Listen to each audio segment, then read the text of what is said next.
Machilipatnam parliament, Machilipatnam Bandar, Perni Nani, Kolluru Ravindra, fire plant leader అంత మచిలీపట్నం అంటే ఇక్కడ వాళ్ళే వస్తారు.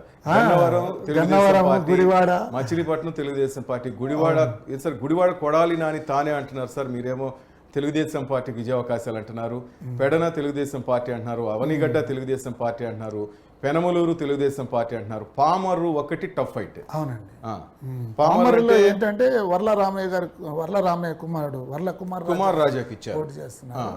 అక్కడి నుంచి కొంచెం టఫ్ ఫైట్ ఉంటుంది. ఓకే, కానీ మొత్తం మీద చూస్తుంటే మచిలీపట్నం లోక్సభ పరిధిలో టీడీపీ హవా. ఇక్కడ ఏంటంటే గన్నవరం నుంచి మనము వల్లభనేని వంశీ, అవును, ఇప్పుడు వైఎస్ఆర్సీపీలో యార్లగడ్డ వెంకట్రావుకి అవకాశం. లాస్ట్ కూడా 2000, లాస్ట్ టైం కూడా 2000 కూడా కాదండి, తక్కువ 750 చేంజ్ లో ఓడిపోయాడు. కాకపోతే ఏంటంటే నియోజకవర్గానికి కొత్త అయినా కూడా మంచి టఫ్ ఫైట్ ఇచ్చి జరిగింది. ఈసారి ఎలక్షన్లలో ఆయనకి ఎక్కువ అవకాశాలు ఉంటాయి. ఎందుకంటే వంశీకి ఇప్పుడు మైనస్ ఏంటంటే ఇప్పటివరకు ఆయనది ఇంకా ఏంటి, ఆయన పోటీ చేస్తాడా, పోటీ చేయడా, లేదంటే గతంలో 2014లో చేసిన దుట్టా రామచంద్రరావు ఫ్యామిలీ నుంచి అలా డాక్టర్ని నిలబెడతారా అనేటువంటిది ఇంకా ఈక్వేషన్స్ అన్ని ఆలోచిస్తున్నారు.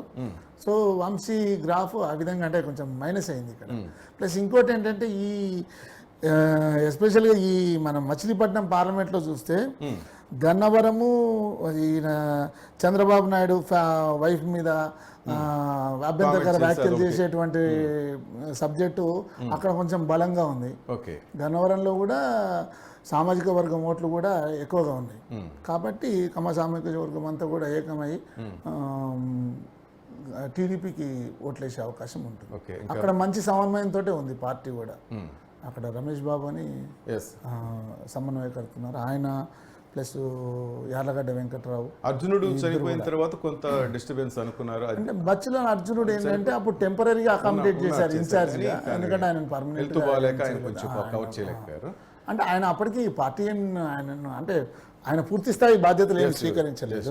పార్టీకి వంశీ వెళ్ళిపోయిన తర్వాత ఇమీడియట్గా ఎవరు అకామిడేట్ చేశారు. మచిలీపట్నం మనం చూడొచ్చు, పేర్ని నాని కొడుకు కొల్లు రవీంద్ర మధ్య ఫైట్. అవును, ఇక్కడ కొల్లు రవీంద్రకి అవకాశాలు ఈసారి.